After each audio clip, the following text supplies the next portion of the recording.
Sud Radio, Berkov dans tous ses états. Lanceur d'alerte. Travailleuses, travailleurs, oui, je m'adresse à vous en particulier, bien que cela fasse sourire dédaigneusement tous ceux qui méprisent les travailleurs du rang. Et c'est le cas de tous les grands candidats qui font semblant de traiter de la même façon le temps d'une élection, un chômeur et un milliardaire comme Bouygues pour s'aplatir ensuite devant le second et envoyer les CRS contre le premier. Oui, vous avez reconnu, évidemment, c'était... elle n'est plus là, il nous manque. C'était une tribu, c'était un tribun. Je dirais pas une tribune, vous voyez. Là, le féminisme nous tend des pièges. Arlette Laguillet, évidemment, très longtemps leader, le lutte ouvrière. Mais si on parle de travailleurs, travailleuses, c'est pas pour cela. C'est qu'il y a eu quand même quelque chose qui s'est passé avant-hier et dont on voudrait parler, dont on va parler d'ailleurs. Donc, PSA, Peugeot, a fait venir des travailleurs espagnols et polonais pour renforcer ses équipes au lieu de recruter les 500 intérimaires actuellement au chômage partiel. Oui, parce qu'il y a eu le confinement, etc. Chômage partiel, 500 intérimaires. Et on apprend que le groupe automobile PSA fait venir des salariés d'une usine polonaise pour renforcer ses équipes d'Ourdin Nord. Alors évidemment, les gens quand même réagissent, tout le monde réagit là-bas très fortement, en disant mais alors on a les intérimaires, on les met au chômage partiel, et quand il s'agit de reprendre le travail, on fait venir le fameux ouvrier polonais ou espagnol ou autre. Alors nous avons avec nous monsieur Fabien Roussel, qui est député communiste de la 20e circonscription du Nord. Bonjour Fabien Roussel. Bonjour. Alors, expliquez-nous ce qui se passe. C'est-à-dire que c'est vrai qu'on ne comprend pas là. On se dit, mais attendez, il y a les intérimaires, on les a mis en chômage partiel. En plus, il y a une crise terrible, les intérimaires. On sait que 40 000 vont être sans emploi. Je parle général, là, tout de suite. Après ce confinement, il va y avoir une crise terrible chez les intérimaires. Alors, comment vous expliquez cette décision, ou en tout cas, comment vous la ressentez, cette décision de PSA ? C'est une décision inacceptable, honteuse, qui suscite beaucoup de colère. Il y a 502 ouvriers français formés, oui, intérimaires, qui ont l'habitude de travailler sur ces chaînes de montage à Cévennes-Nord, dans le Valenciennois, où je rappelle le taux de chômage est de plus de 15%. Et la groupe PSA, la direction Carlos Tavares, fait le choix de laisser ces 502 ouvriers français au chômage et de faire venir 531 ouvriers polonais de ces usines qu'il a là-bas pour les mettre sur les chaînes de montage en France.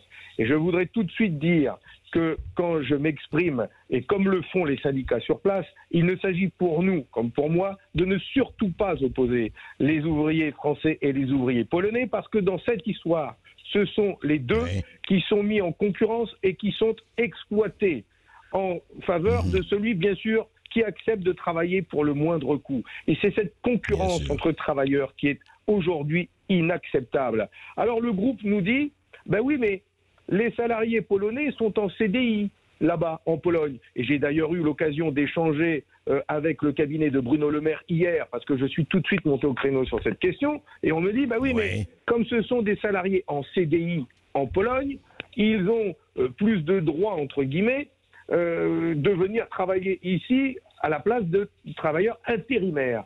Mais ça veut dire quoi au final ? Mais ça veut dire quoi au final ? Ça veut dire que le marché de l'emploi, il est plus national, il est européen, et on va demander aux travailleurs français, polonais, espagnols, d'accepter d'aller travailler à 500, 600 kilomètres de chez eux, au nom d'un groupe et d'une multinationale, au nom qu'ils appartiendraient au même groupe. Mais c'est un véritable mercato des travailleurs, et c'est une forme d'esclavagisme des temps modernes. Vous accepteriez, vous, qu'on vous dise, au nom de votre groupe Sud Radio, il faut aller faire un remplacement tout de suite en Slovénie pendant 6 mois. Non mais vous voyez, mais c'est inacceptable. Et quand j'entends la ministre, Madame Agnès Pannier-Runacher ce matin, qui dit mais ça pourrait marcher dans l'autre sens, des travailleurs français qui aujourd'hui verraient leur usine fermée pour aller travailler dans une usine du même groupe en Allemagne.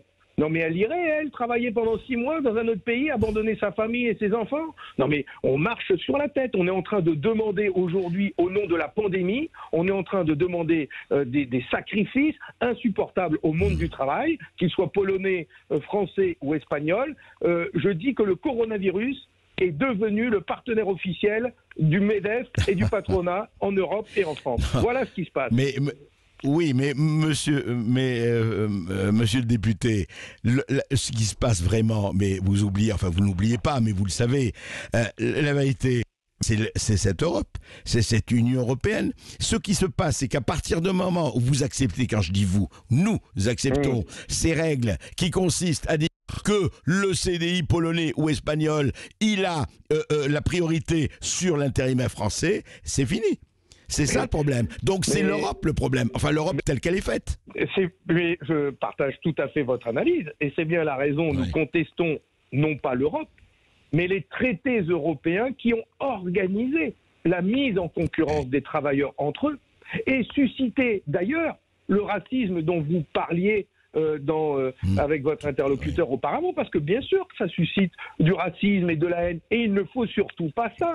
D'ailleurs, ça les arrange là-haut quand les ouvriers entre eux se disputent au nom de leurs origines. Il ne faut surtout pas ça. Et donc, il faut que nous soyons unis. Tout ce monde du travail, il faut que l'on refuse cette forme d'exploitation des temps modernes qui nous met en concurrence entre eux. C'est la raison pour laquelle nous, le Parti communiste français, avons non seulement dénoncé cette construction européenne qui met les travailleurs en concurrence entre eux, mais particulièrement cette directive travailleurs détachés. Cette directive travailleurs détachés, au nom de laquelle le groupe PSA peut délocaliser, peut faire venir des travailleurs d'autres pays de l'Union européenne pour les faire travailler sur nos chaînes de montage chez nous, au titre qu'ils coûtent moins cher. Ils coûtent moins cher parce que les travailleurs polonais qui vont venir à Sèvres-Nord vont être payés, alors ils nous disent, ils vont être payés comme les salariés français. Mais c'est pas vrai, ils vont être payés au plus bas de la convention collective, sans toucher les primes, alors que les travailleurs intérimaires français, eux, ont de l'ancienneté, bénéficient de meilleurs salaires, bénéficient de primes, et c'est là-dessus qu'ils veulent se faire du gras, les actionnaires de PSA. C'est inadmissible. Et c'est pour ça, mais vous savez, tous, il n'y a pas que PSA, c'est évidemment les lois du marché, ça s'appelle, Fabien Roussel, la mondialisation heureuse et l'Union européenne heureuse. Et c'est à ça qu'il faut s'attaquer, mais vous savez aussi bien que moi. En tout cas, merci pour votre témoignage, c'est vraiment quelque chose à suivre, et jusqu'où on peut aller dans cette espèce de course au meilleur marché. On va continuer d'en parler.